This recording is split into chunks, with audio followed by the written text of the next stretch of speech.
All right, hi everyone, and welcome to our second webinar of the Climate Change Learning Series for Educators. To those who joined us last week, welcome back.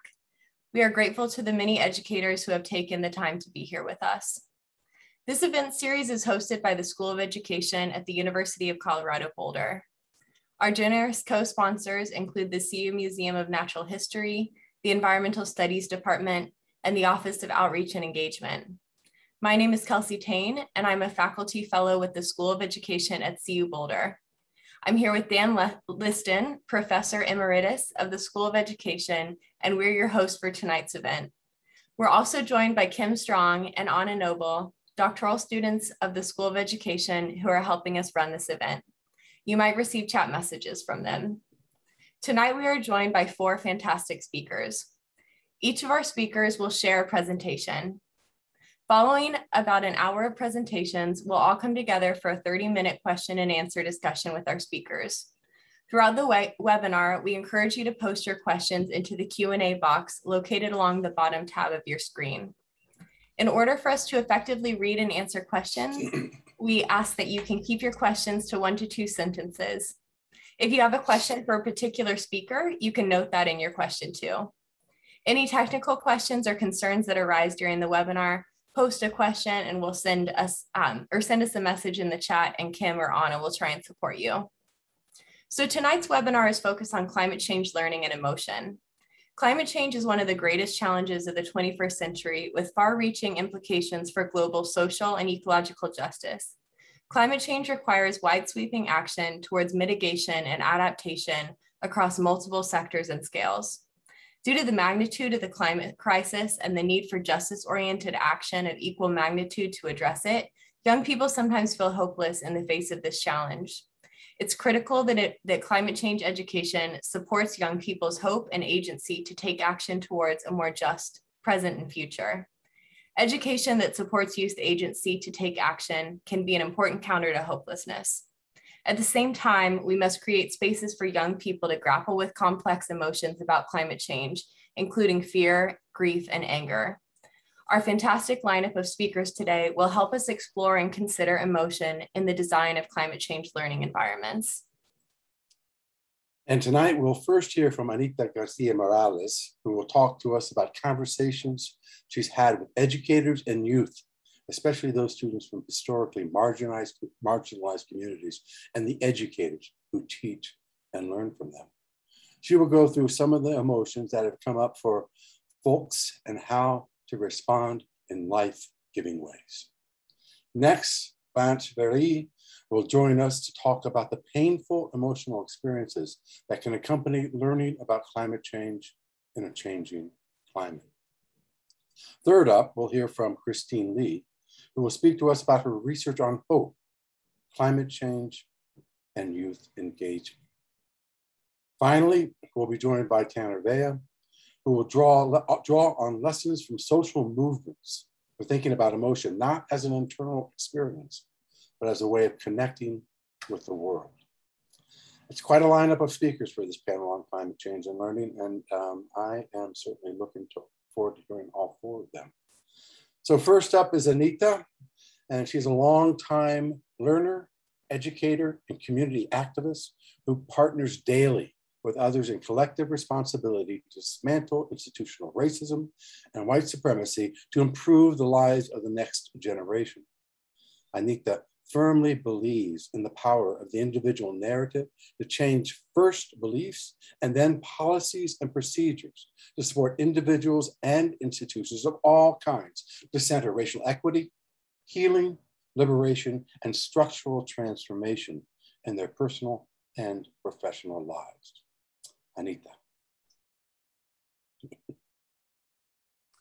Buenas tardes y buenos días for some.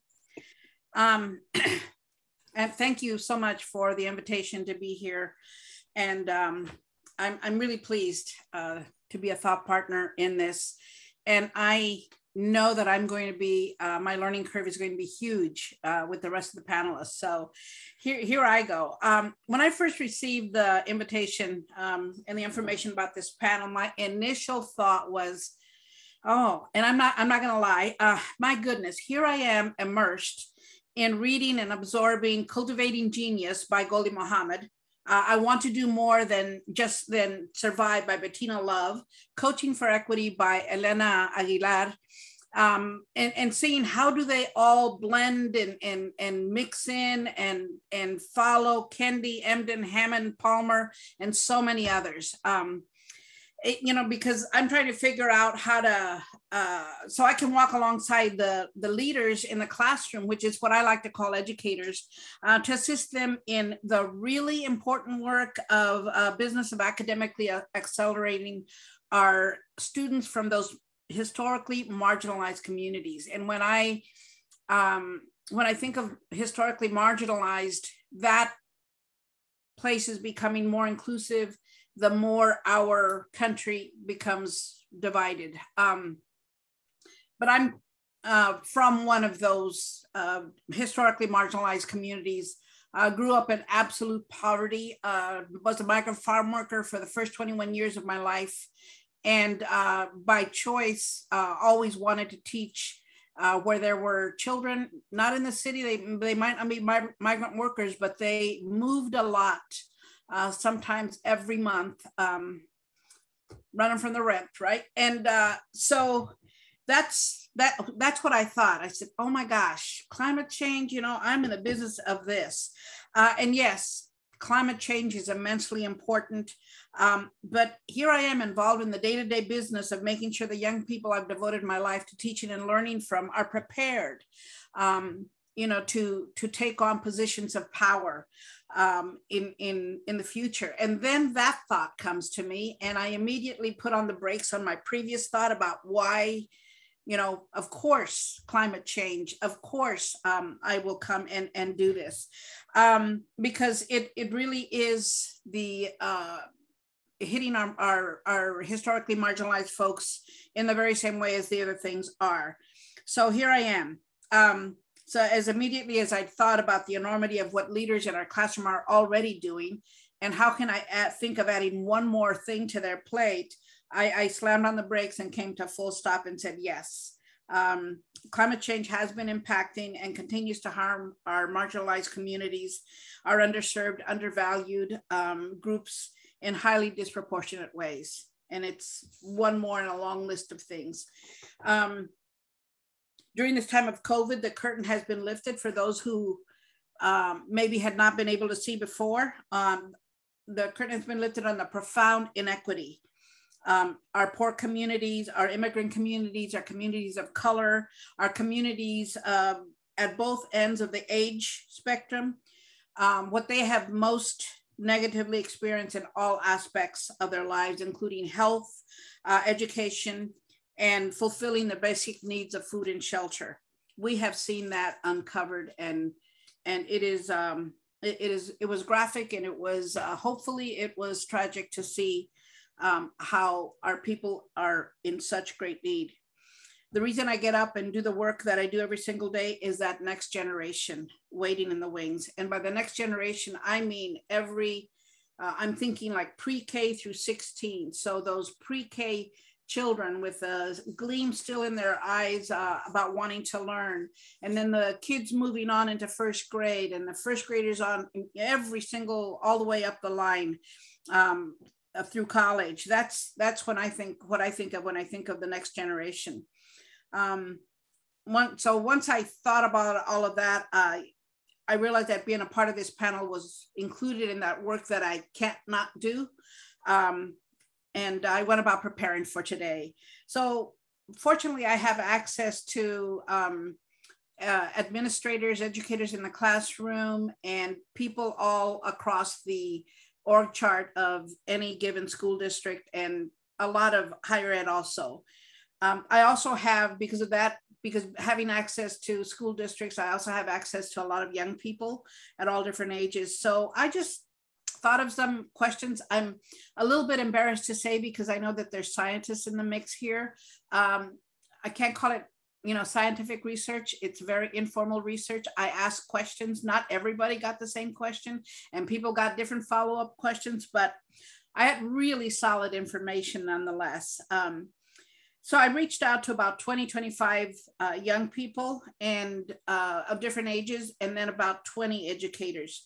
And my questions, I did try to keep them kind of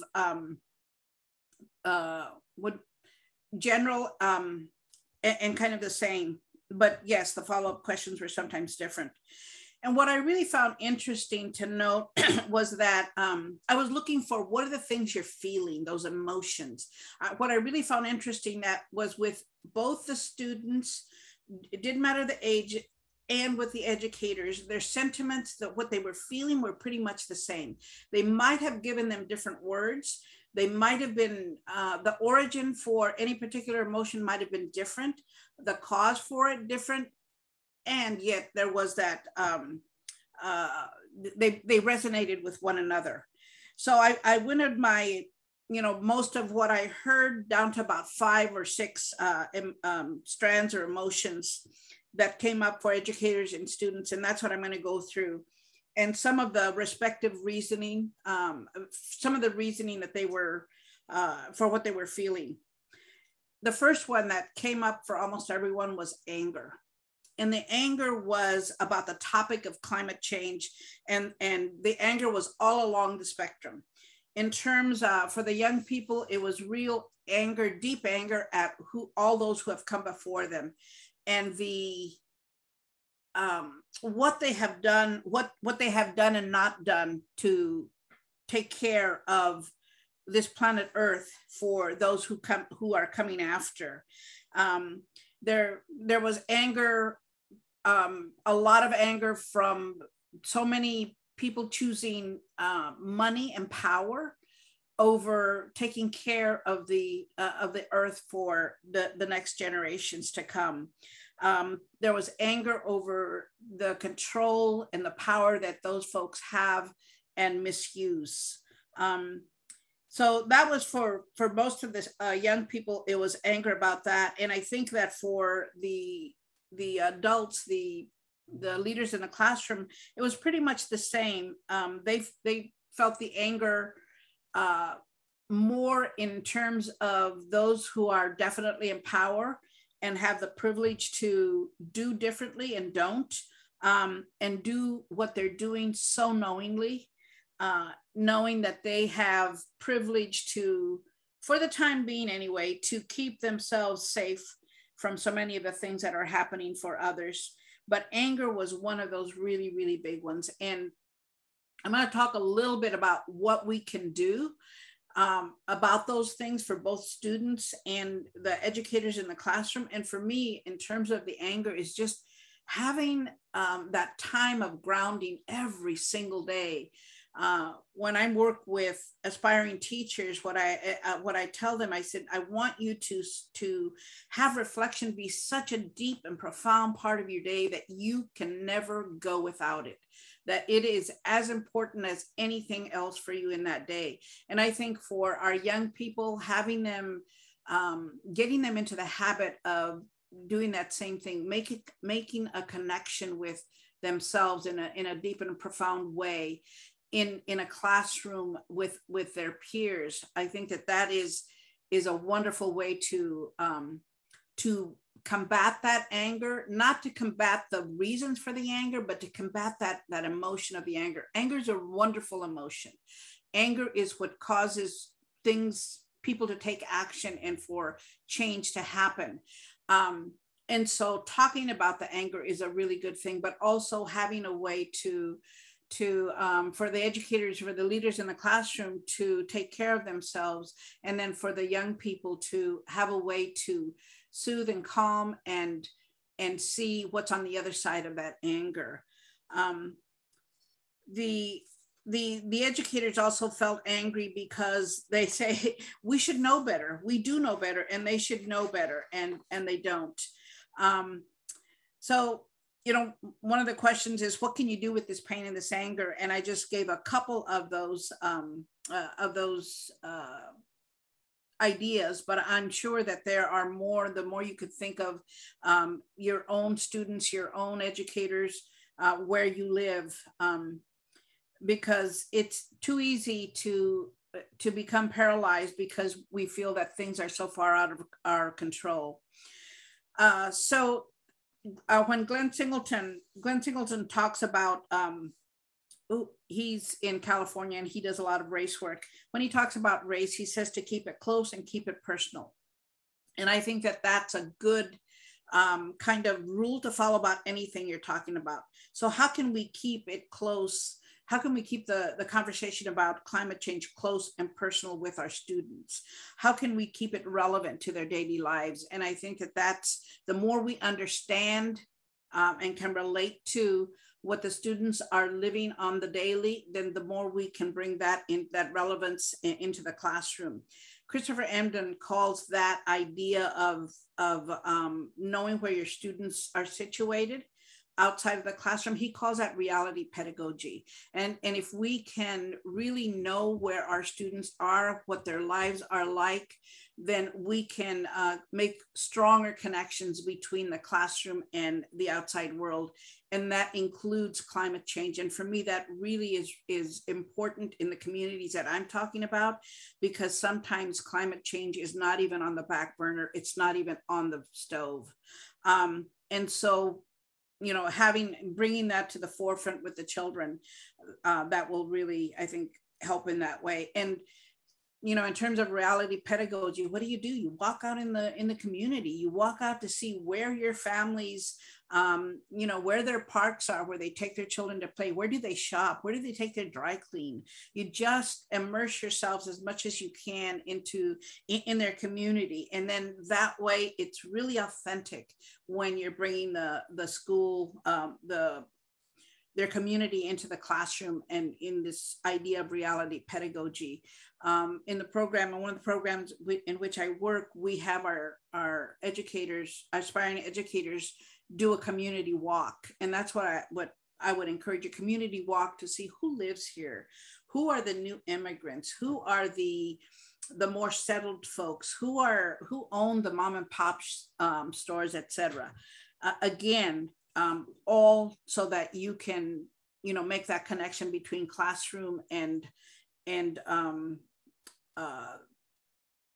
life outside the classroom for the students, and make topics like climate change, which might be so far out of their range of thinking, have them come close and important for them also. Another emotion that came up was this really deep sadness. And all of these you'll see that are very, very related. This a deep sadness. And for educators, it was a deep sadness to see that the same marginalized groups, many of the educators, I would say all of the educators, are by choice teaching in communities that are marginalized, communities where the schools are Title I, communities that are full of immigrants, old and new. And I would say 75% of the students are English language learners, etc. You know all that kind of data. And so here, once again, is climate change hitting them in really disproportionate ways. And it's like they're not even, sometimes they're not even aware that it's happening to them, because what's in front of them, I'm talking about the families, is so much more like in their face and what they really need to be worried about. And the idea that climate change will have such long-lasting effects on their families. And for the young people, the sadness is kind of related. It's that they are beginning to understand it, because there's so much, especially for some of the older young people, they see it, they're on social media, they're hearing and reading about it. And it's, since they're living in two cultures, the one that they occupy outside their home and the one they occupy when they're in their home, two different cultures for many of our children of color, and so many of our immigrant children. And so when they can't have this conversation with their parent guardians, it's like, you know, what do I do with it? So it's sadness because they see their families stuck in this kind of place where there's not a whole lot of options. So it's difficult to see what is needed, and understand that those can't be tended to in your family, in your community, because again, the things that are right outside your door that are staring your loved ones in the face, like survival, like food, like shelter, like making sure that you can keep those 2 or 3 jobs that each parent guardian has. Those are the things that are right in front of them. So it's sadness, because for the young people, they say, we know it's going to take another 2 or 3 generations, before we are set in a place where we can actually think about these things in a way that isn't taken away from our daily survival. So that was another one. And they talk long and hard about that one, because they can either be very adamant about these things and alienate their parent guardians, their family, and begin to lose one of the strengths that many immigrant communities have, which is that sense of interdependence and family unity. Or they can just say, yeah, climate change, yeah, it's too bad, but it's nothing that we can do about. So again, the sadness is to see it and not be able to do about it, and to see that their families, aren't even really fully aware of what is happening to them. So they're one of the things, they have this sense of powerlessness.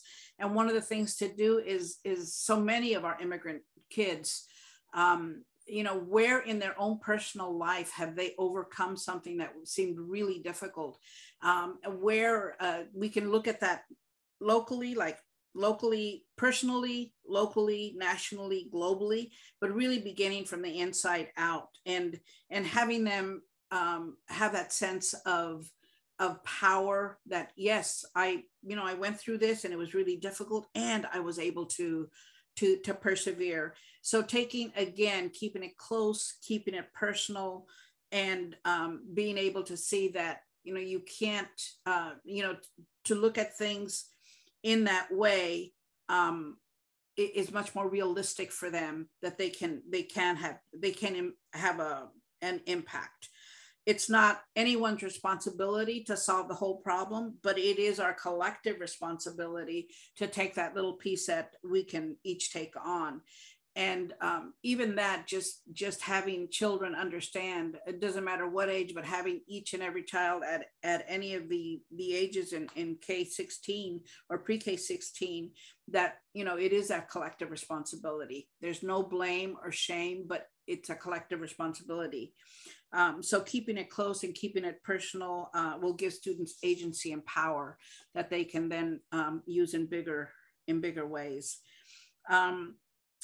One of the things that also came up was this cognitive dissonance for the students. And it comes from the realization that because what they're learning in school and from the media, this ties in with what I talked about before in terms of their parents. It's real. They understand that climate change is real, it's current, and it's imminent, and even bigger ways than they understand. And their parent guardians and their families have more immediate needs. So how to navigate that, I think, is one of the really, really important things. How do we do both, and rather than just say, yeah, you know what, it's all about survival for us, and climate change will have to stay, in that box in the cupboard for a while longer. But I think breaking climate change down into digestible pieces, all of you who are educators know that that's what you do with with any lesson. You take it apart and you make it into these digestible pieces, and and that way you understand it. And as you're digesting each piece, before you know it, you've digested the whole. And I think one of the fears out there that didn't come up, but it was kind of like underneath, is, well, actually the teachers did mention it, is all that they don't know about climate change, and all that they just hear, and the kinds of big phrases that they use. So, knowledge is power. I know that's a trite saying, but it's actually really true. So, breaking it down into those digestible pieces, and relating those pieces to the students and to the families and within the community. I think one of the most beautiful things, I know that it happened in our family. I know it happens in so many families, children, especially children in immigrant communities, in communities where English is not the first, in homes where English is not the first language, that the children come to school and then they go home and they teach their parent guardians. They teach their parent guardians about how to navigate the world of white or dominant society. So this is one more place where children can do that, and having them do it in a way that is positive, that feels inclusive, and not in a way that is going to turn the home culture upside down, which happens too often in immigrant societies, where the children become the voices. I'm not advocating that at all. I'm advocating, having children feel empowered to go home and share what they're learning with their parent guardians. I think another one of the emotions was fear, the fear of their individual lack about climate and knowledge for the educators, and how to quickly increase that awareness and understanding so that can authentically give it back to their students. Several of the students mentioned videos and movies that were like kind of the doom and gloom, and that brought even more fear. So, that again, breaking it down to pieces, and what is actually happening and real. And, there's all kinds of videos, there's all kinds of charts to show that at many different levels would be really helpful. I think one of the things that is lacking, that many of the educators said, is materials on this in differentiated levels in any given classroom. In these classrooms that I'm talking about, especially, you can have 5 to 6 reading levels in one classroom. And materials, number one, are scarce in around climate change, and definitely not differentiated. So that, it lays that task once again at the feet of the teachers. And so what we encourage our aspiring teachers to do is to find their kindred spirits in their school. And even now with all we've learned about how we can stay connected through COVID, they don't even have to be in the same place, but working together so to lighten the load and have the work that you need. And I think this is one of those places where if I was still in the classroom, I would definitely find my kindred spirits who together we're going to put together a pretty solid curriculum around climate change. Because one of the teachers said, we're already math and literacy heavy in our day, because that's where we're tested. And last I checked, this is a teacher saying, so we have to make sure that we're doing those core subjects. And last I checked, climate change is not a core subject. My response was, no, you're right, but science, literacy, math are, and you can integrate, climate change into all of those. But it does take, it does take a team effort. So considering, just considering how to break it down in a way that they see the reality and immensity of the problem for the students, and keeping away from the doom and gloom, and looking into your own communities to see what is happening in my own community. Years ago, I left the classroom in 2016, and at 2003, actually, left the classroom in 2003, but we were already talking in Seattle about banning plastic. So that was a social studies letter writing campaign and research that we did in the classroom. So bringing it close and personal, making it close and making it personal. I know that a lot of fast food places are turning to only using biodegradable or reusable containers, and outlawing straws, the plastic straws, et cetera. So finding the one little piece that can be relevant for your students, that's going to allow you to make, to help keep it close and personal. The last one is this whole stress, this whole idea of stress, and how to alleviate. And, I think self-care for educators is extremely important. And again, for me, it was finding my kindred spirits. Who can I, let my hair down, let out my stress with, and so that I can be there as fully as possible for the students. They don't have to see me full of every anxiety over everything that I am stressing over in bringing what I bring to them. So finding your kindred spirits for that, also reflecting every single day, and not just like, on the drive home, although they can happen then, but actually putting things down, saying, okay, this went really well today, and here's why it went well. Boom, boom, boom, boom. So let me be more intentional about that, doing these 3 things tomorrow, or what didn't go well and why didn't it go well? 1 and 2 were missing. So let me be more intentional the next time. But I don't care if you've been in the classroom for 2 years, if you've been in the classroom for 30 years, reflection, daily reflection being an absolute necessity every single day.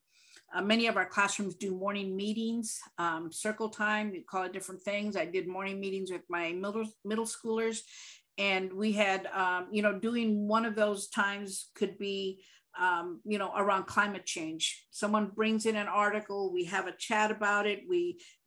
There's a place where we're putting new information that we're getting around climate change, but keeping it real for them, keeping it close, keeping it personal. And at the same time, there's so many different things that you're working on in terms of all the things that you're going to, that are expected of your children, that are expected that your children are need to know and be able to do. So there's another space for that.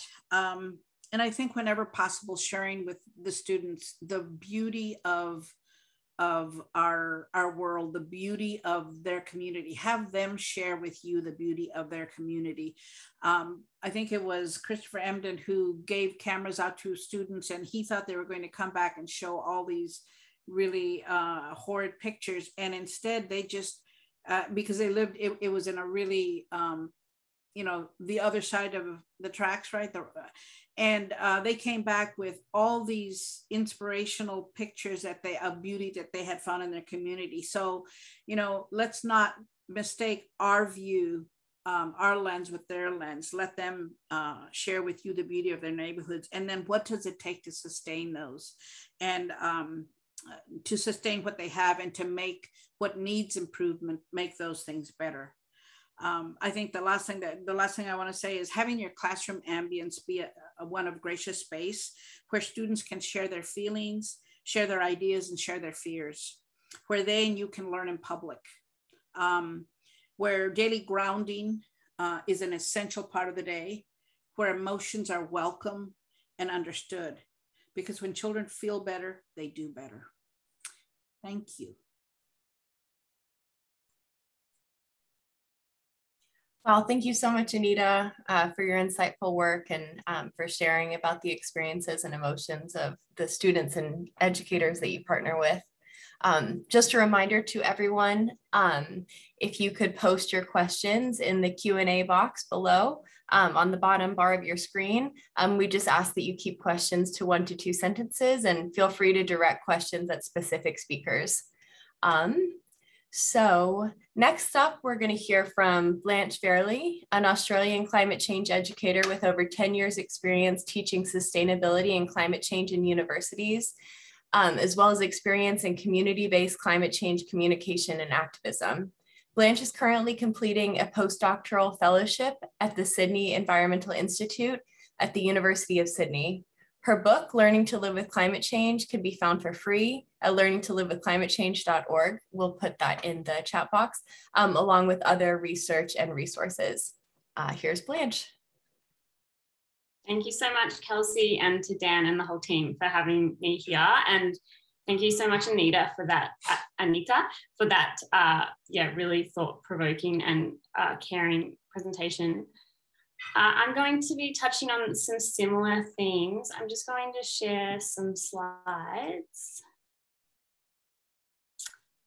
So I'm going to be talking about ecological distress, sort of broadly understood, and how that materializes in the classroom. As Kelsey said, I've recently published a book, and I paid the publishers a lot of money so that you can find it for free if you like. So yeah, if you're interested in following up on any of my research, I've tried to put as much of it there, open access on that website if you like. Just before I get going, I just want to acknowledge that I'm calling in from the stolen and unceded lands of the Gadigal people of the Eora Nation, which is where I live and also where the University of Sydney is situated. And just to recognise that this always was and always will be Aboriginal land. I'm going to be talking about ecological distress, and that means that it may, of course, be a bit distressing for you. So just a warning that particularly on the next slide, there's some images from our bushfires about a year and a half ago. And I know that in a lot of places in the Northern Hemisphere right now, there's some pretty catastrophic fires going on as well. So just giving you a heads up that if you want to tune out for that bit, and if that's the right thing for you, by all means, go for it.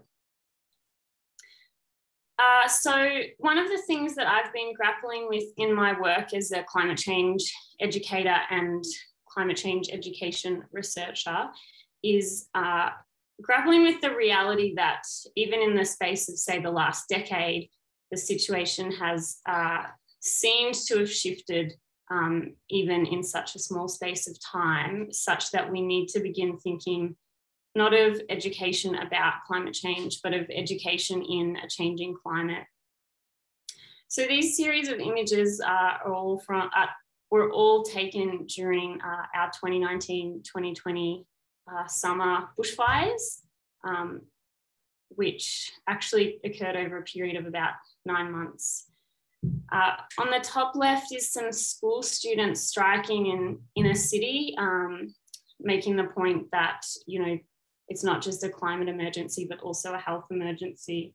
This was happening just before the pandemic. So at that point in Australia, seeing people wearing masks was really unnerving for us, and particularly paying attention to how much the smoke was filtering into children's classrooms. So the image on the bottom left is of an early childhood education centre in Western Sydney on a day that reached over 40 degrees there. I'm not sure what that is in Fahrenheit, I'm sorry.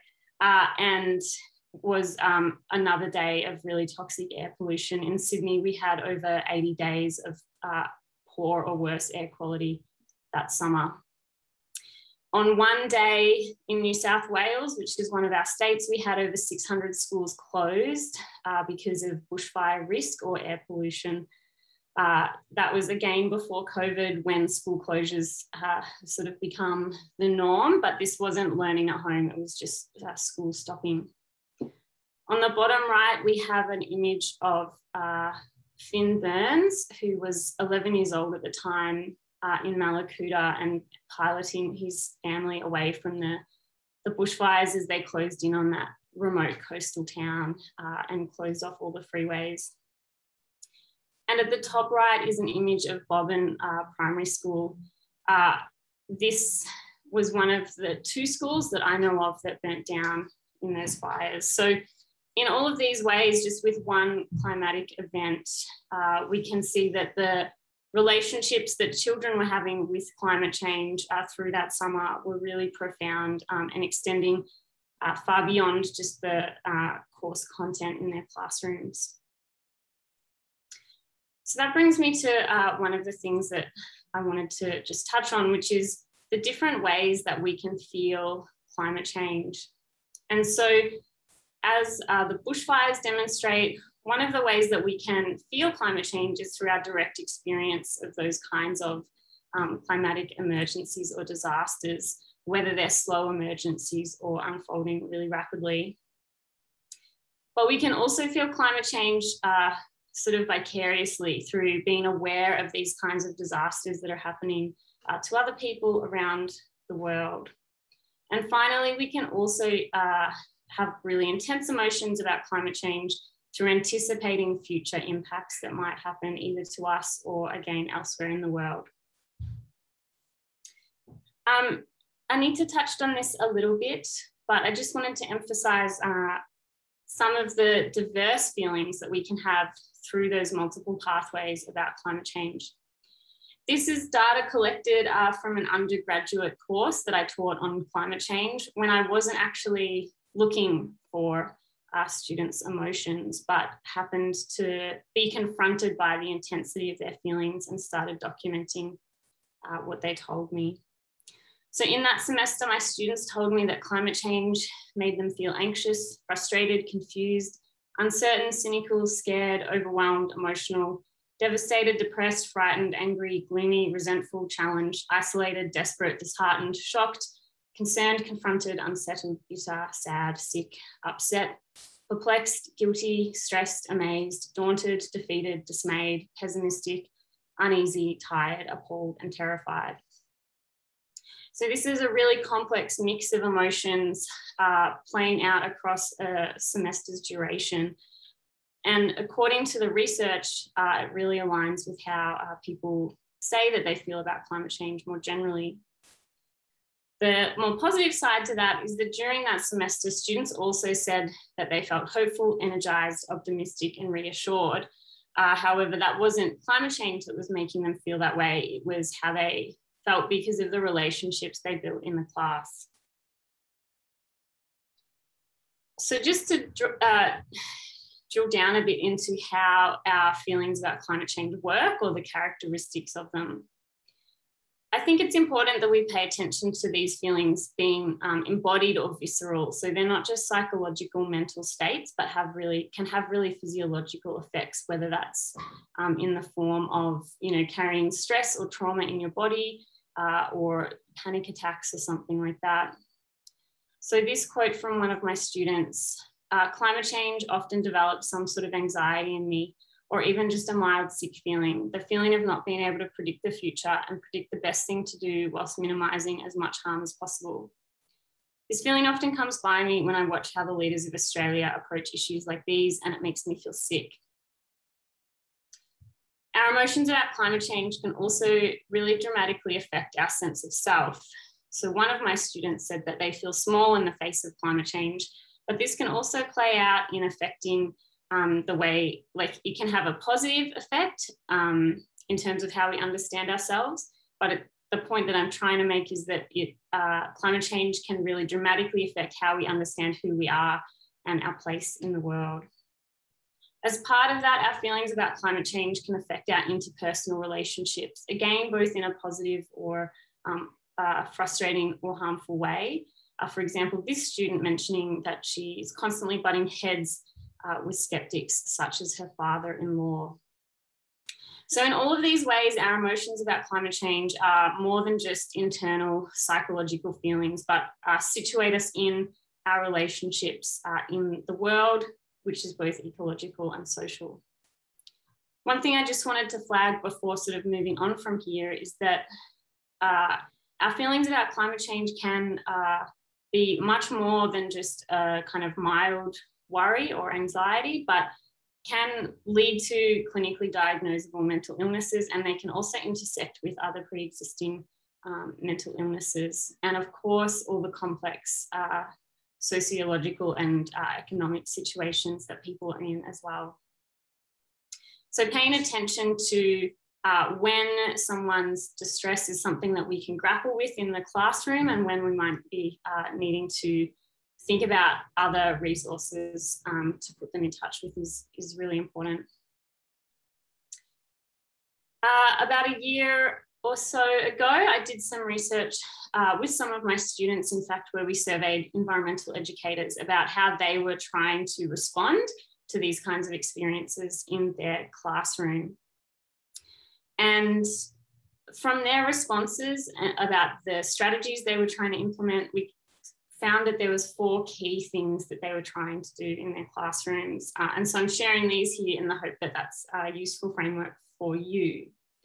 The first thing that they were doing was engaging students with their emotions. So rather than dismissing them, telling them not to worry, hoping that they'd sort it out on their own, they were asking them to inquire about how they feel. So not judging or trying to rush them into particular feelings or suggesting that they should feel a particular way, but just helping them engage in those kind of mindfulness activities that help them identify what it is that they're feeling. Secondly, these teachers were telling us that it was really important to validate students' feelings. So normalizing and legitimizing how they feel, telling them that, you know, it's reasonable, and perhaps also sharing that maybe you feel the same way as well, if that's appropriate. But the key part here being to make sure that students feel that this is okay and normal to feel that way. The third strategy they were engaging in was what we called support. And so this was teachers coming up with, and often it was a challenge for them to work out what was needed, but working out what resources they could provide students in order to support them to navigate and respond productively to those feelings, whether that was more information, time to explore and sit with them in class, particular modes of care, or some ideas or philosophies to help make sense of them as well. Finally, they were also a really common theme in the teachers' suggestions was around empowerment. And so this was about helping students have opportunities to take action about climate change, to work towards the kind of world that they want to live in. And particularly a strong thread was teachers suggesting that they try to connect students to networks of other people who are taking action on climate change so that they can engage in collective action rather than just sort of individualized action. And I'm just going to close just with some reflections from a couple of different research projects about teachers' experiences of doing this kind of work. So in the aftermath of the bushfires, we managed, a colleague and I managed to speak to two teachers who were both primary school teachers and had been teaching in those fire zones when fires came within about 10 kilometres of their classrooms. So this first quote is from one of those teachers. And she said, "The students in my class were concerned about the fires, about what was happening around us. One day in particular, it was just before lunchtime and everything started to turn really bright red, you know, around us, and you could feel the tension. I was quite concerned myself. I was out of my depth, feeling, you know, this is almost apocalyptic, but as a teacher, I really want to remain really nice and calm and let them know that, and hopefully everything was going to be all right and we'd be able to get through it." From the study that I mentioned before around where we asked teachers how they were trying to support their students dealing with their ecological distress in their classroom, again, teachers spoke at length about the challenges that they face. So one said, "I gave the space in the class for students to express what they feel and their anger, but it came to a dead end with everyone's hope ending very low. I could feel their frustration and hopelessness, but struggled finding a way to channel it into anything constructive without sounding naive by saying positive messages that don't mean much given the challenges we face." And for another, they mentioned that they had a long cry on my commute home and wound up cancelling plans. I had to meet friends that evening. So I apologise for having brought all the kind of sad information to the webinar, but I think it's important that we are realistic about the kinds of challenges that students are grappling with, and also the practical challenges that face teachers of trying to support students in this work. As Anita mentioned, it's really important that teachers also have their own care and support networks and self-care practices so that we're able to support students as best we can without that becoming too much of an additional burden or strain on us as well. So I will leave it there, and I hope that was useful, and I'm really looking forward to hearing from Tanner and Christine, who are going to talk about some more hopeful and empowering dimensions. So thank you.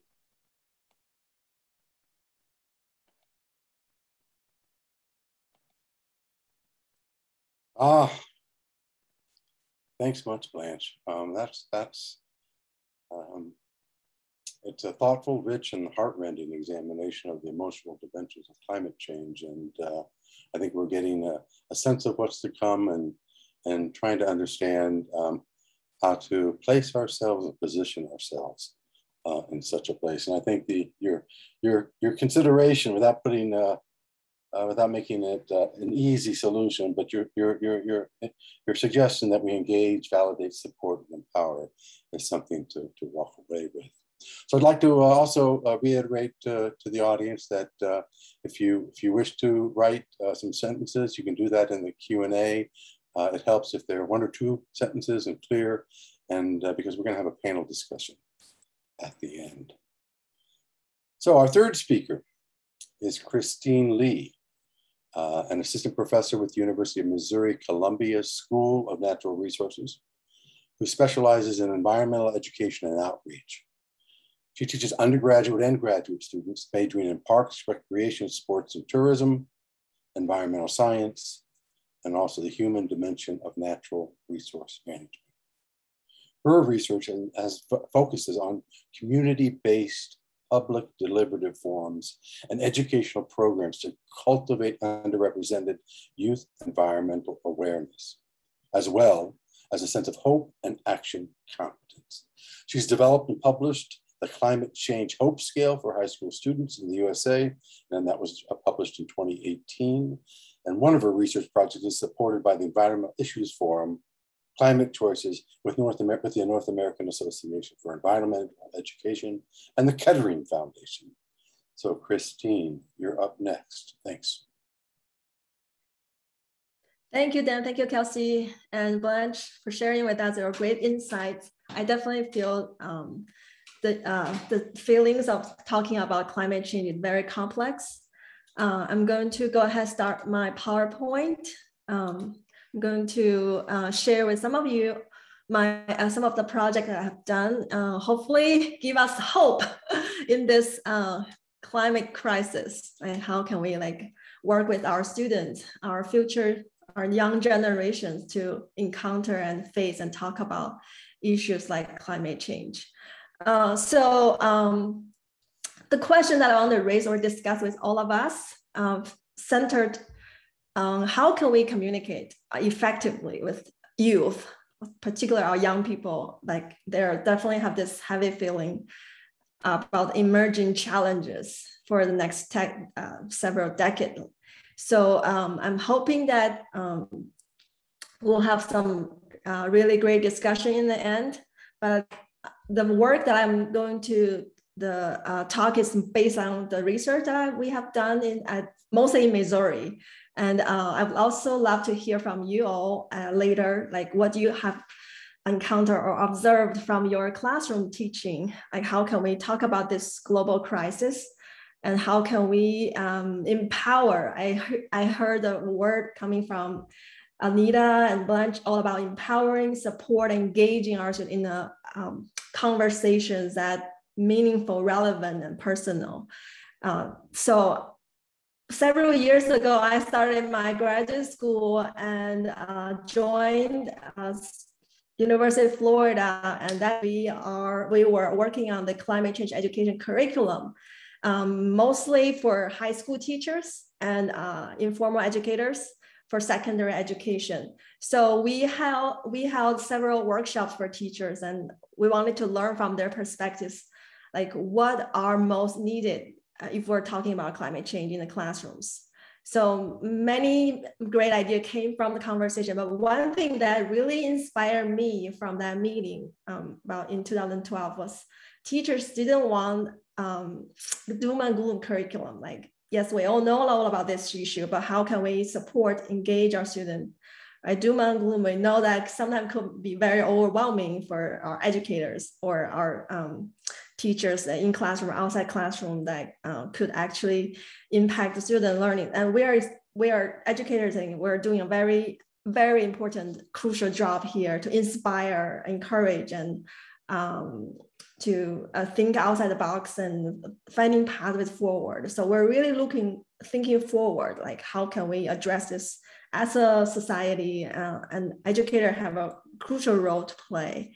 But how can we build support for each other and at the same time increase this sense of hope? So the sense of hope really resonated with me. I was like thinking about what is hope then? How can we work this emotions into our curriculum? It was a really interesting topic. So I picked that as my as my dissertation, it was not a really easy task, or because there are a lot of research out there, and was on hope, but was mostly about how do you solve personal addictions or like your social relationship, not so much on environmental issues. But I find there's research on that. Engaging youth, we're all thinking about engaging youth tonight, and it's so for me, it's so inspiring to hear from a lot of great speakers tonight. And we all know youth are our future, and they are already decision makers. And they are mostly affected by climate change, our younger generations. And they are today and tomorrow's leaders. So we need to engage them, not wait, but how do we think about like work with them, like in the classroom, outside classroom? That is our, as an educator, as a university teacher here, I am constantly thinking about these issues. I'd like to hear from you all, how can we do a better job, like education and involving the communities? So I wanted to bring out this definition because it was the beginning of my journey to study hope.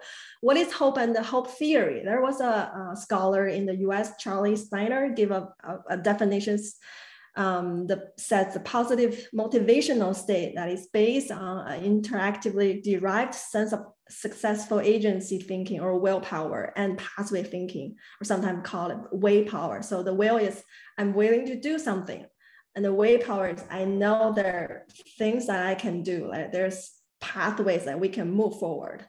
Sometimes it's not just one single way, it's not one recipe fits all, but it could be multiple ways to solve this issue together. So it's an interaction between pathway and agency thinking that keeps people working on things and solving problems together.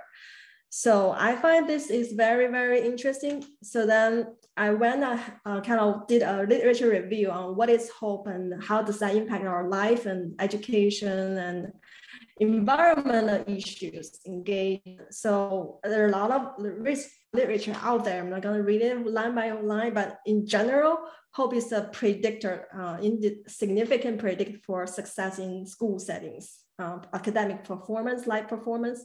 Also, high hope students are more likely to be engaged in actions and solving issues together, and to be like more volunteer, doing more volunteer work for the society. And hope reduces helplessness. We all know about this study, helplessness. Like there was like a experiment, like if people keep trying on things, but now they may feel frustrated for a while, but there's always like an opportunity that we can re-engage and we can looking at different scenarios and thinking outside the box. Those type of conversation could help reduce helplessness. And the last one of that is very, very inspiring for me at that time. Swedish scholar Maria Ojala published a study on hope is an important element, predictor for environmental engagement, and has a unique influence on performing pro-environmental behavior. So hope is not only influencing our life situation, life problems, but also this solving this daunting, like wicked challenge like climate change. We needed hope. We needed hope to help us work and together and thinking moving forward. So I'm going to read that study, and my advisor and we were sitting down and thinking about how can we and then learn about climate change hope in the US high school setting. So because in the context we're developing this curriculum, hopefully to not doom and gloom, but inspire, encouraging, and engaging students. So the first tool that I want to introduce is if you are interested in finding out the status or the level of hope among your students, there was a scale published. We did a lot of pilot testing, revising final assessment. It was tested among about 1,000 high school students from 2013 to 16. We published in 2018, but it's called Development and Validation of the Climate Change Hope Scale. And it's a Likert scale from 1 to 7. Like give us your number, you read this statement, how much do you agree or disagree? I'm willing to solve this issue. I'm willing to talk about it. I can I see if we're all working on this issue, we can reduce the problems caused by climate change. So I can give you the detail about the item, but here is the tool that we have been working on, and we find out this is useful for us as an educator to kind of assess their prior knowledge before they come into class, or assess their sense of hope prior to talk about climate change, just to give us an idea like how are my students feeling at this moment. So next I'm going to show you a very, very quick case study that how we have used that and other resources for educators when we think about this climate change issue. So we started pilot testing or experimental research 2018. I arrived in Columbia, Missouri. I was thinking about how can I engage my student here in environmental sciences, but also public setting to talk about environmental issues. So one of the tools that I have tested is this called Environmental Issues Forums, EIFs. And they publish issues on environmental, all kinds of energy, climate choices, water issue guide. So I'm going to just kind of like talk about the climate issue that we have used. It's a deliberation framework.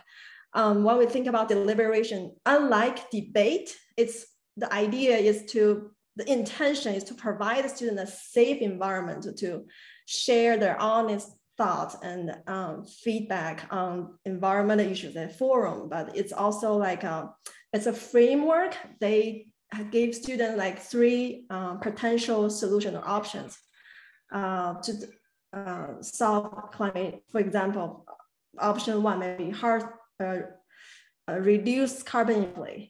And then there are a list of potentials of like pros and cons. I think that we can do it. And how could that prepare our society or not prepare our society to reduce the impact of the climate change? And the next one will be building more adaptation infrastructures, for example.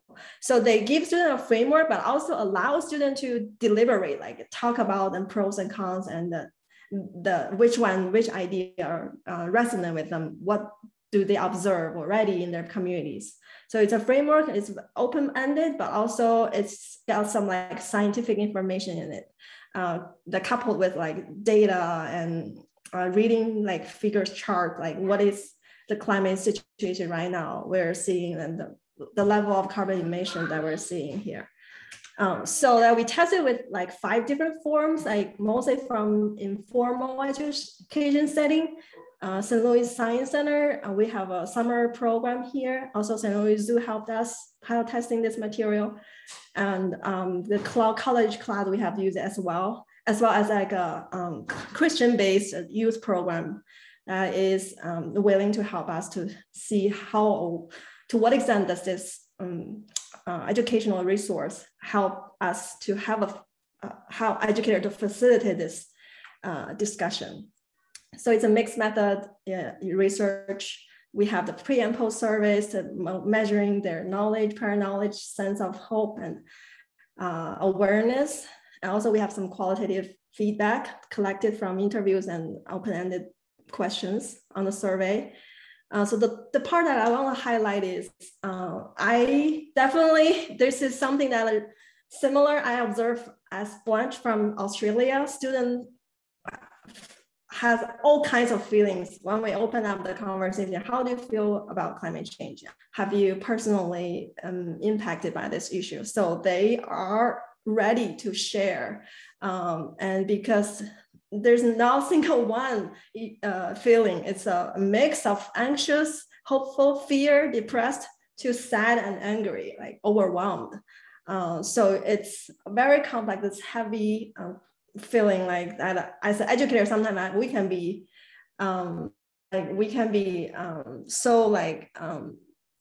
thinking about this issue, and we can be disencouraged, I feel like. But here, hopefully we have some tools can help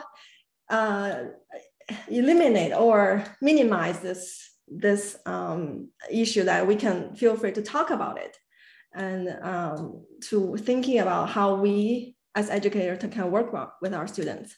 So on the measuring of climate change awareness, among all the forums that we did across the board, all 5 of them, we did observe an increase. Students who came to talk about this issue, they are already, many of them already heard about this, and they from social media news and all kinds of avenues. So they already know some of them, but not like very well informed for everybody on all these causes and impacts and mitigation strategies. So this is opportunity for us educators to bring up some of this scientific evidence and ideas, and what are some of this local impact we're seeing here. So it's kind of clarified stage and getting ready for the deliberation. So the deliberation, it runs, if you do the whole run, it runs for 1 hour to 2 hours, depends on how much detail you want it to go into. It's very flexible, but it opens up conversations. And regarding hope, we did measure hope as well before and after the forum, like the deliberation framework pedagogy. Across the, again, all 5 forums, we did observe increase regarding their hope. They heard about things that they haven't considered before. It's more like a peer-to-peer support. Educator is more like play a role as a facilitator, and to provide this support in the classroom where students can share freely, like a social learning, like they talk to each other about what they see, they hear, and they learn from the classroom.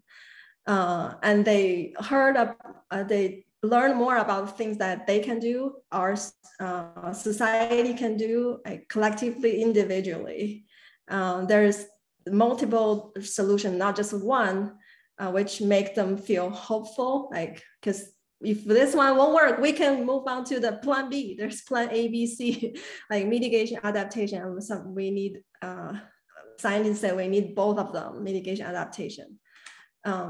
So some of the collective feedback the participants wrote in their comments, the things that they have considered. We definitely need to save energy, energy efficiently, clean energy. They mentioned about that. That's like a space race. And these are all their quotes, like regarding hope. They heard, they learned there's more we can do, and this our society, and they wanted to do more, and they can make a difference after this deliberation framework. And it's more like a brainstorming session that really help educators kind of bring out some of this feeling first, and then they can talk about the science and the local communities, how we can all work together. And sometimes the students bring up action items, and we can write a letter, and we can host another forum at my church. Some of this idea, like the church group, actually came from the student. They think this is a framework they wanted to test out at their church group. So I supported them. We have worked together with my college students were my researcher assistant. Also, they were like educators. They are doing the major in environmental education. So they practice their skills as well as learning about those framework. How does this framework work or not work in different settings? So we have observed this EF tool was effective among all 4, but there's the last one that didn't really change hope, because they didn't have a lot. They already have a high hope in the beginning, but the 2 hour didn't really increase that much, but they remain about the same. But all other 4 forums, we did observe a significant increase. It depends on setting and how much a student already know. There's different levels of changes. So the strategies, I find that while I prepare all of the document and the publications, so I also talking to educators. So these are the ideas that came from the conversation, like strategies to nurture hope. We wanted to build a system thinking, like demonstration connections, like the actions we take today could impact our future. And linking to, if you can link the actions to what others are already doing, we can demonstrate how farmers can reduce this impact, and how the extreme weather, the flooding in Missouri, about flooding and drought, how can we prepare our society or farmers here that matter. And applying to local context, really that shows a student like there's things that we can do here, right here in my backyard in Missouri, or in your state or your country, and connections to what students can do.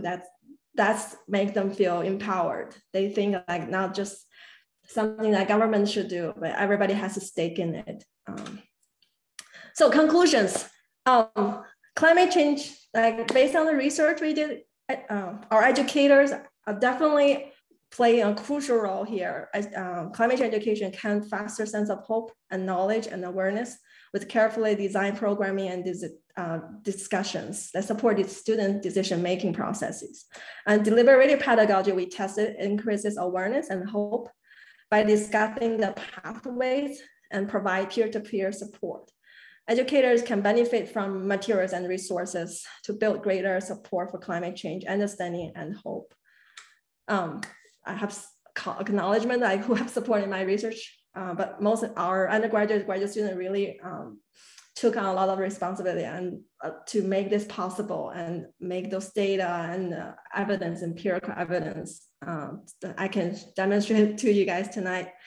Also, if you have a local, like a climate center, I highly encourage you go to find resources, education resources. Sometimes they create this local relevant resources for educators. Like here we have Missouri Climate Center, and I'm sure each state will have their own climate scientific data that you can draw from for your classrooms. So with that, I'm going to end here. Also, I'm really, really happy to present with my fellow scholars here and educators. I'm going to say, I'm going to read your comments and be ready to answer questions, but thank you all for listening, and I'm going to end here.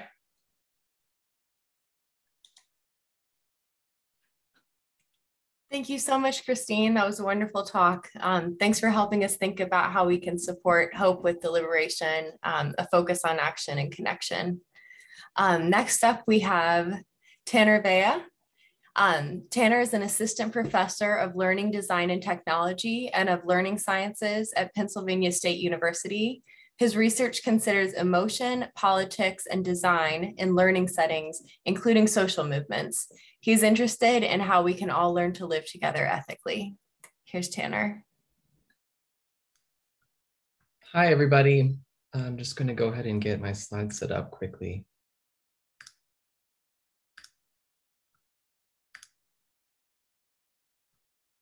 Okay.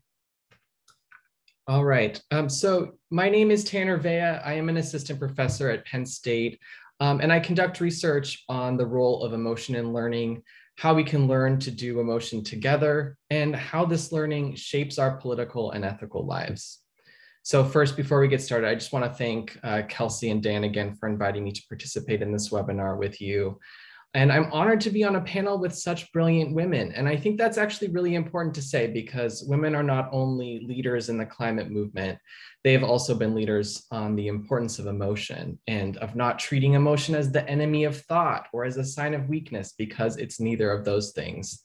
And I also want to thank all of you for your attention. I know that it's getting kind of late here on the East Coast, and I know that it's really difficult to focus these days, especially in online events. So your attention is very, very valuable, and I'm grateful for it.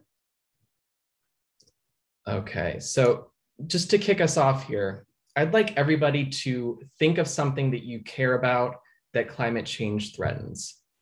Think of something that you want to save and write it down on a little piece of paper that you might have next to your desk, or just really focus on it in your mind for a moment.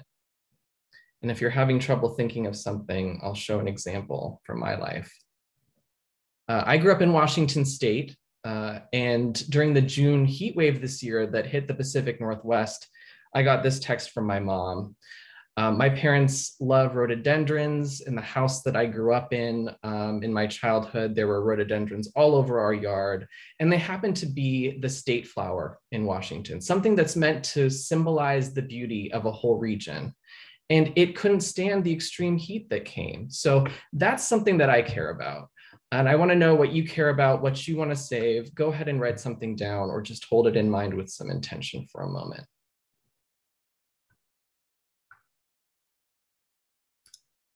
Doing a little Blue's Clues wait time there. Since I can't see you all. Okay, in this short talk, I want to offer just a lens for thinking about emotion that has emerged from research I've conducted with animal rights activists. So not quite the climate movement, but it's different from some of the ways that we commonly think about emotion. And I hope that it can open up some new possibilities for those of us who are educators. And I want to share some lessons I've learned from social movements about how emotion matters for the work that lies ahead for all of us as educators or activists or just inhabitants of Earth. So first, what even is emotion, right? We've been hearing a lot about it this evening, and we all have some personal experience with emotion, maybe even more than usual in the last couple of years. So there are some common sense ways that we tend to think and talk about emotion. We experience it as physiological sensations in our bodies, the way that fear can make us feel frozen in place, or the way our cheeks flush when we're embarrassed, or the tension and heat of anger, right? We often imagine emotion as residing in the heart. And these personal experiences can lead us to think of emotion as something that is individual and internal. But this view also hides some aspects of emotion that I think are really helpful for us to understand as we collectively face down climate change, because we're understanding more and more that while individual action is important, it's our collective action that's required to bring change, and only our collective action will be fast enough to shift our systems in the ways that we need to avoid the most devastating effects of climate change. So what can we see differently? What can we do differently when we apply a lens for examining emotion that extends beyond the edges of our individual bodies? The image that I want to evoke tonight is that of emotion as an octopus with long and flexible tentacles for grabbing hold of the world.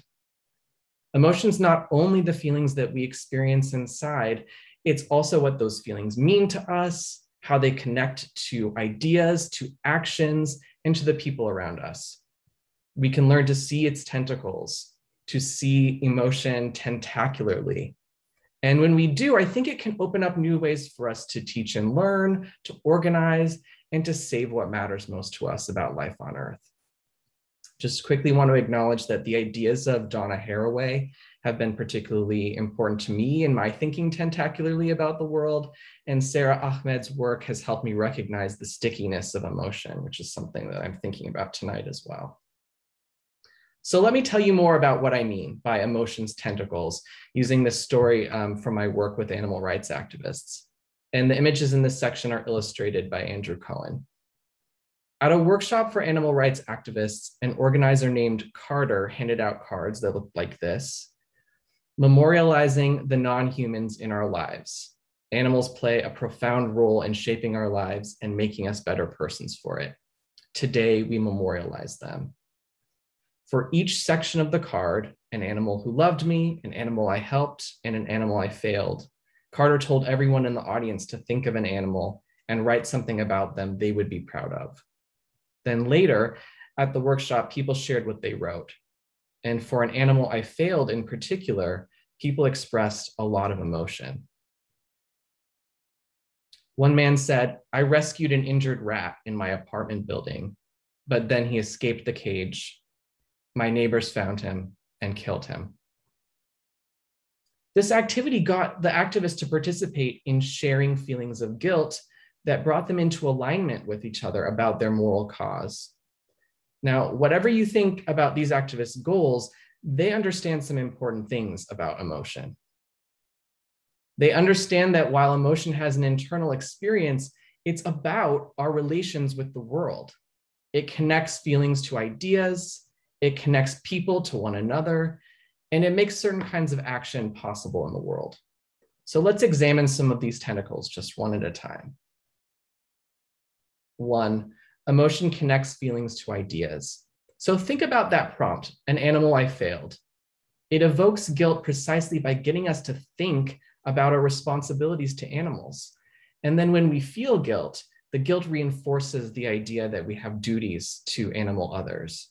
It reinforces the idea that we're in social relations with animals. 2, emotion connects people to one another. This structured activity supported people to feel and to think in shared ways, to feel part of a shared community with shared concerns and goals. 3, emotion connects to action in the world, and it makes certain kinds of action possible. So once you believe you have a duty to animals, and once you're part of a community that's dedicated to sharing that duty, then you can take action together based on that. And people in this activist group did things that many people would find extraordinary, right? They were willing to take disruptive action in grocery stores and restaurants, at slaughterhouses, that honestly much of society didn't take too kindly to. And a lot of that willingness, that ability to take this kind of action, depended on the ways that emotions' tentacles connected them to their world. What does this have to do with education? As educators, you already know that people actively construct their understandings of the world. But sometimes we conceive of that process as being separate from and removed from emotion.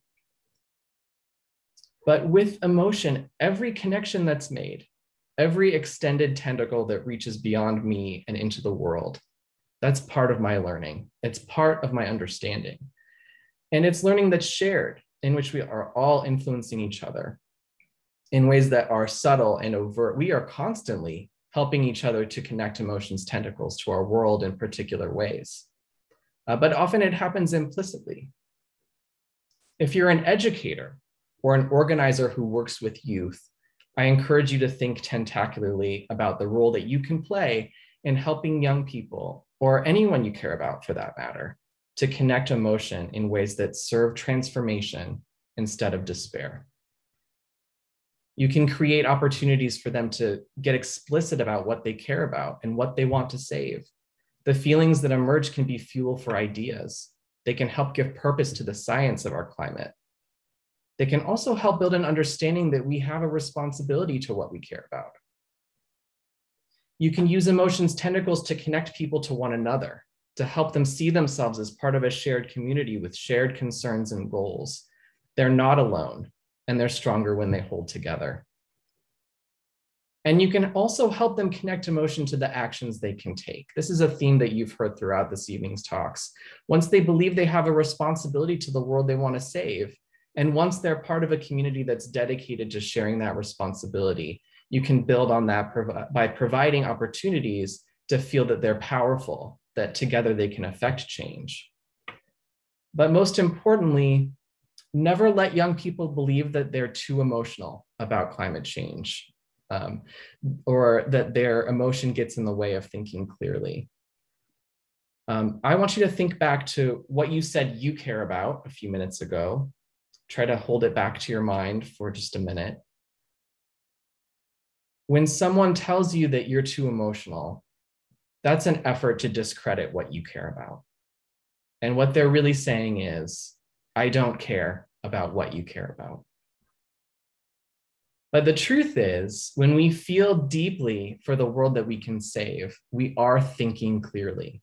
We are more connected to the ideas that matter, to one another, and to our power to act together. Thank you. Wow, thank you so much, Tanner. That's such a different way for us to think about emotion. And I love your suggestion that it's our collective emotion that is required to bring change. Thank you. So we're going to bring all of our panelists back on right now, and we know it's getting late, and so we're going to try and we will keep this short. But yeah, we'll invite everybody to come back on.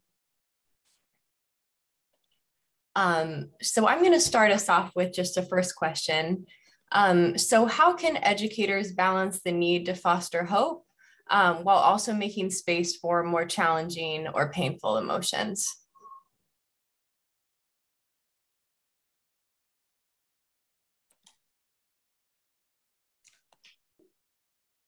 I can start. Thank you, Kelsey, for the question. So how can we balance the sense of hope and also acknowledge other feelings, because we all feel about climate change, not in just one type of feeling. so personally, I've been practicing this, in the classroom. Like every time I talk about climate change, I will go around the room. I say, when you hear about climate change, tell me your thoughts. Just kind of open up the discussion, let students share out loud. And I was introduced this is like a kind of like a ground rule. Like there's no wrong feelings. Just ask everybody to feel safe to share and how they have impacted personally or and I have international students, they didn't feel like comfortable share, but once we open up the conversation, like they talk about the flooding that they saw in their back country, in their home country. And after we go through this kind of share out loud, then let's talk about what are we seeing in globally, not on different parts of the globe facing different extreme weathers. So we will describe that definitely I feel like it's overwhelming to think about this impact, the flooding and the fire. We acknowledge those, and also hope, I think, it's not a wishful thinking. It's not that we can ignore all of this, and it's not like something that we can solve in one day, but also even with all of this, the impact we're already seeing, but there's still things we can do. Now let's talk about the things that we can do. So acknowledge all of the challenge, but at the same time, we give our students, empower them that, like we can work on something together here, local, thinking globally, but acting locally here. So using the classroom as a way to connect each other's thoughts. They all love this peer-to-peer learning. So I feel like facilitating this conversation in the beginning is very, very heavy, but in the end, it's always ending like there are things we can work, and then there are always new opportunities. Also, I think for young people, they are ready to I have to be patient to let's go through all of this data and then we talk about the solution, but they all want to talk about solutions. It's I think it's, as an educator, we definitely have the great opportunity in the classroom to have this kind of conversation. And then when they go out, they can make their own decisions. I think educators are definitely, right now it's our time to have our students not only have the opportunity to discuss, but also really using the scientific tools and resources to see what's the important thing for their communities to take to act on the actions. I'm hoping to learn more about the actions next week, but yes, this is my observation here. Yeah. Yeah, I think all of those points are great, Christine, and all of the focus on hope is obviously really important. I think this balance is critical. It's also something that social movements tend to be very good at often. So social movement scholar James Jasper had this idea of a moral battery, that movements are powered by the opposition between different opposing feelings. So for example, in the LGBTQ+ movement, shame is polarized against pride. And I think that there's something kind of good to think with there, but also there's challenges that are unique with climate change, that in some ways the negative polarity of the battery, with every day that the concentrations of greenhouse gases are allowed to increase, in some sense that negative side gets worse and worse. And so we have to do even more then to overpower that with the positive side of the battery. And one way that movements are really good at that is by giving people opportunities to feel their collective efficacy, that organizers look for wins that are attainable. And you can think about that as educators or local organizers. What are the things in my community that is a small and appropriate step for us to achieve together, and then build from there? It doesn't have to be the total solution. It just has to be something that people can feel their power from.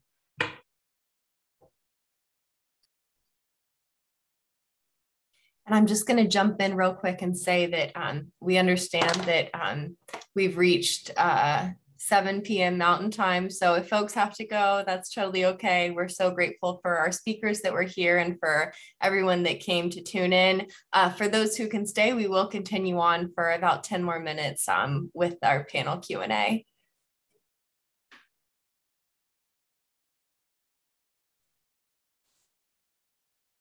I'll just jump in there if that's good. Good.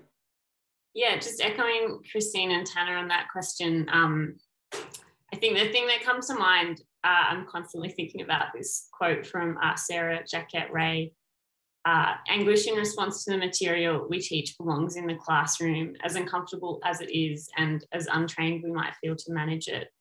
And I think about that a lot, and how complex and challenging it can be to make space for the difficult and painful emotions of climate change. But as I think a lot of the presentations have touched on today, those painful emotions can be the energy that drives us towards hope and towards action as well, and help us work out what it is that we care about. So yeah, I think the best thing that we can do is have a go at creating spaces for exploring those emotions. And it's okay if we're learning how to do that together as that unfolds, and, you know, not worrying about needing to have the answers for students before you ask the question. That's, I guess, my main tip.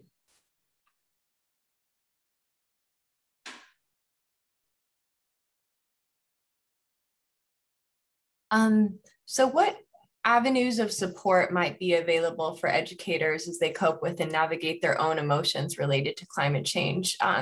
Folks have touched on this, especially Anita and Blanche, but what would you emphasize and what would others add?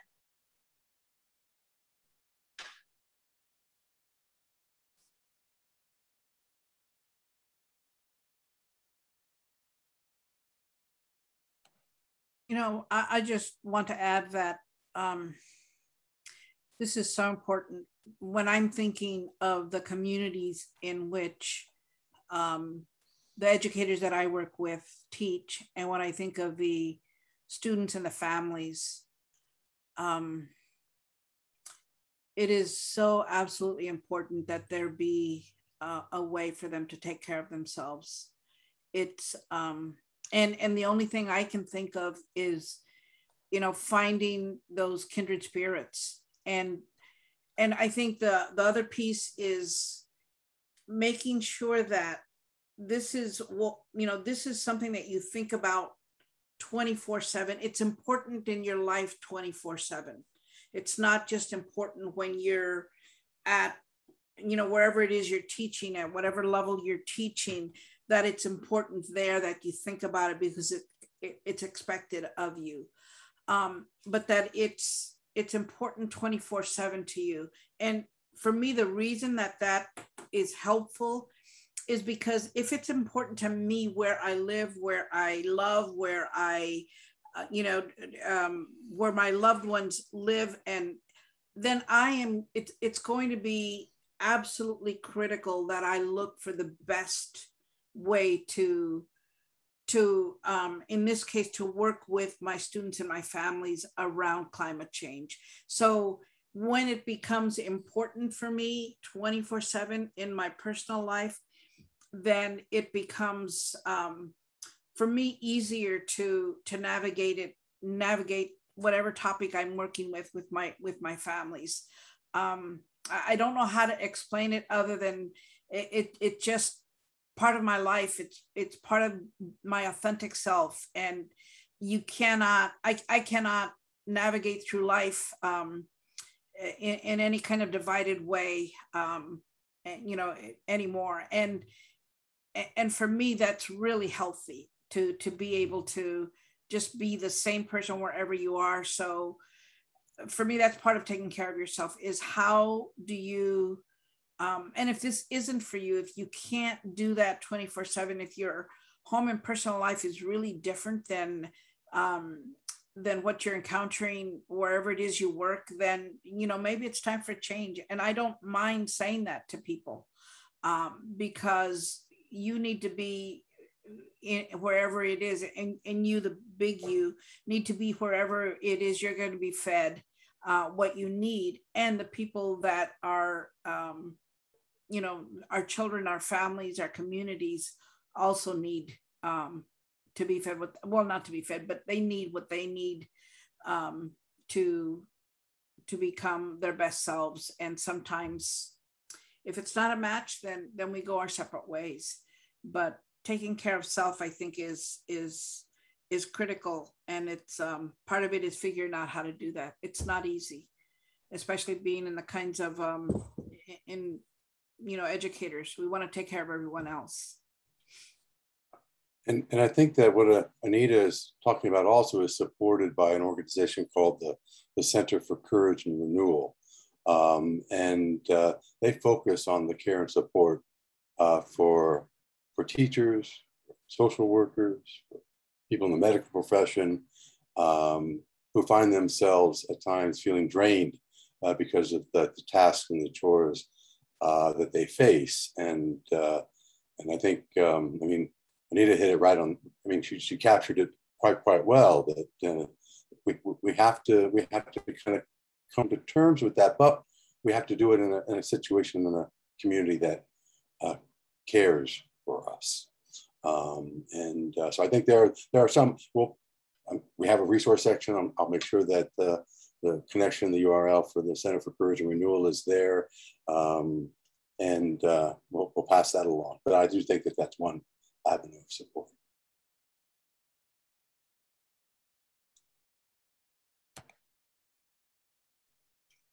So we have Emily asked, how might you advise teachers who work with students with diverse sociopolitical identities within the same classroom?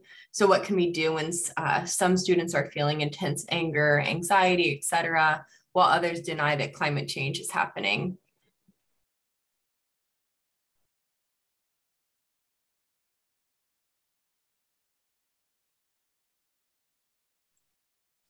I posted a little text effort at responding to that. So if others want to jump in, go for it. I think it's a really great question. I would say in my experience that I've mainly found that it's typically young white men who are dismissive of other students' emotions about climate change. And that has sometimes been quite challenging to get them to let down their bravado. But I've also been, quite surprised at how if you ask them to do a personal activity, reflecting just on how they feel about climate change, and give them the invitation to, engage in that activity by themselves, even if it means exploring how they're bored or they don't care or they're confused about why other people care, just to get them to express anything in response to it, and then build from that and say, it's obvious that we all have some complex emotions about this, even if we think we don't care.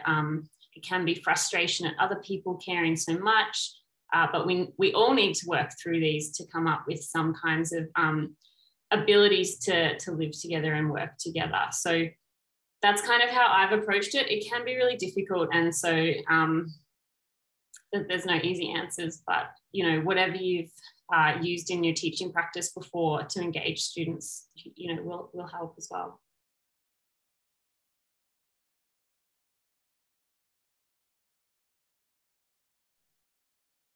I think building on that question, when teaching and learning in marginalized communities, what are some things that educators may navigate differently compared to working with communities who have greater access to power and privilege?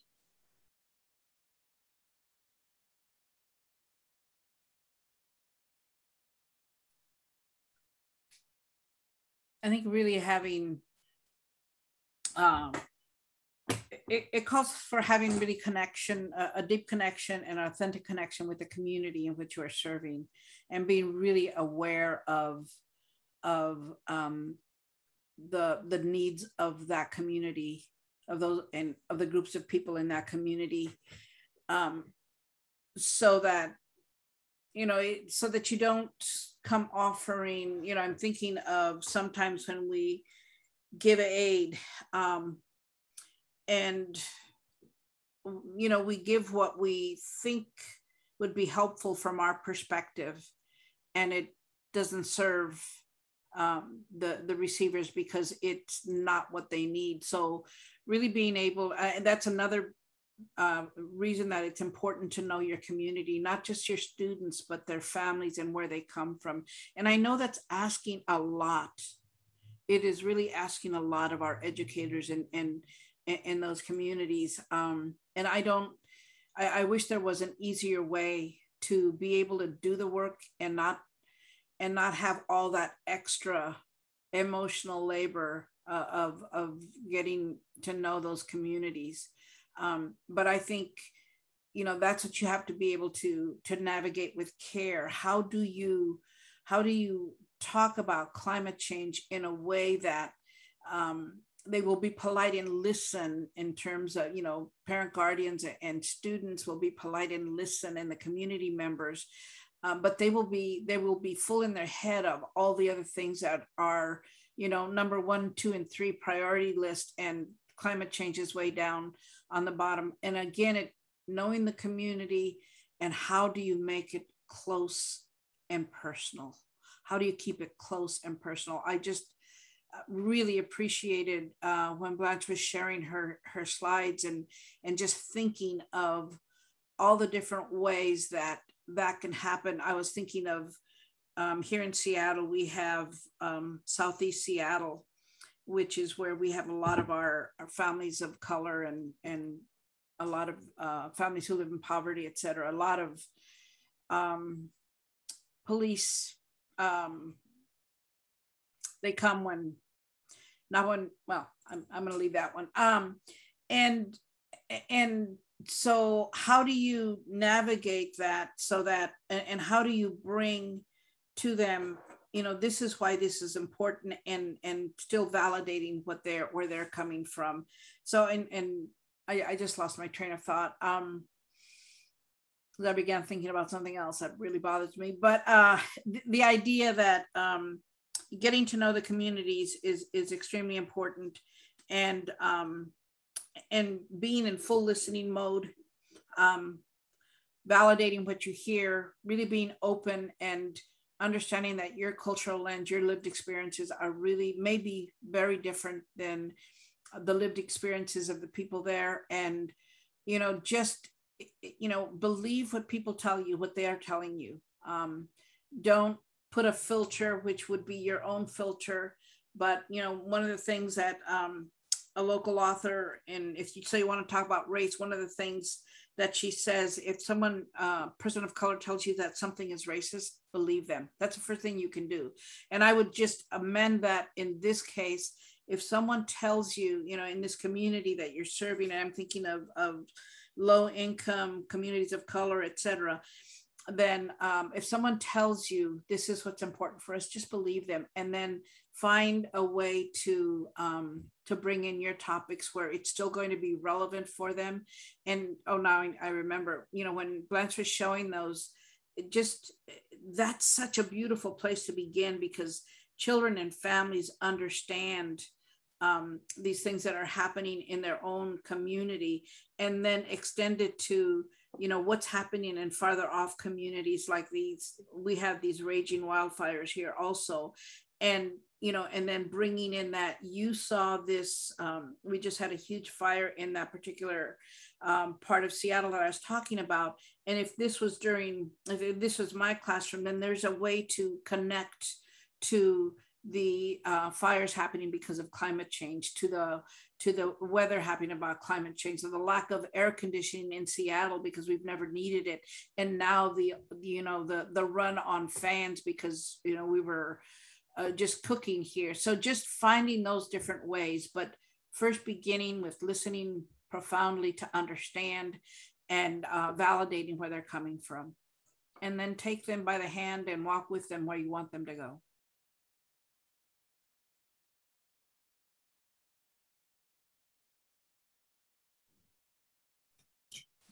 Blanche and Christine, any final thoughts? Anything to add?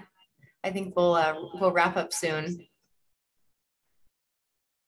No, I mean, I'm just, have been really privileged to have been here with all of you, especially to be on a panel of 3 people of colour working on climate change education. That's not always the case here in Australia. So it's just fantastic to be able to hear from such diverse perspectives about the challenges facing different communities. So yeah, thanks so much for having me, and best of luck and all power to everyone in their work on this. So yeah, thanks.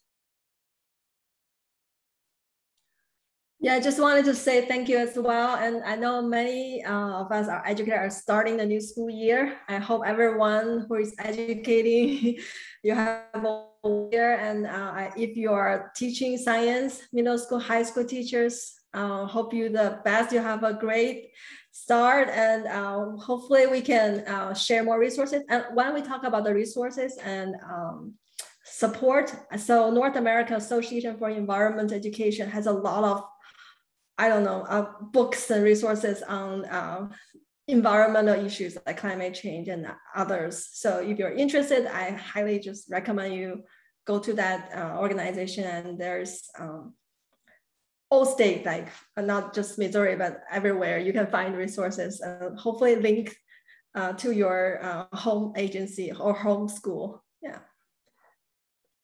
Which you have a So sorry, Christina, I didn't mean to interrupt you. Okay, so thank you to our panelists. Tanner had to scoot out. I think it was 10 o'clock his time. So I just want to thank all of you for sharing your expertise, your understanding, your engagement in the world, and thank you for what you do in the world and continue to do. And Kelsey and I also want to thank Kim and Anna for their support through this webinar. I'm making sure our microphones work and they're on, and things are working. Kelsey, anything else before we say goodbye? No, that captures it, Dan. Anita, Blanche, Christine, and Tanner, who had to leave, but thank you so much. And thanks, Kim and Anna, for your support. This has been great and enlightening. Thank you all.